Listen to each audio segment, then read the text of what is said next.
Hey, this is Charles Henson with Nashville Computer. In this video, I'm going to show you how to reset your MacBook Pro back to factory settings.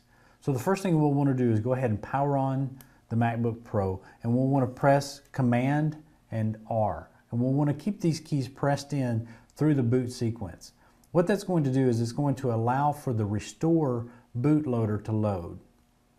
So I want to caution you that you want to make sure that you have your data backed up prior to doing this, because this will completely erase everything on this MacBook Pro.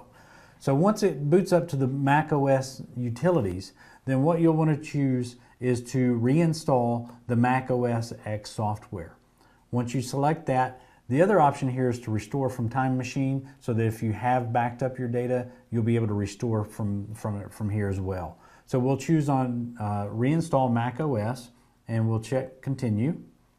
And on the next prompt, it's going to say, are you sure that you want to continue? And we're going to say yes, and go ahead and continue on through the installation. This process, be sure that you have your power plugged up to this unit before proceeding with this, because it may take anywhere from 5 minutes to 30 minutes, depending on the operating system that's being pre-installed on this device. Again, the reason you might want to do this is maybe you're getting rid of this device, or maybe you're donating it to a school or something, and you just don't want your important information on this device. This is a good way to set it back to factory settings.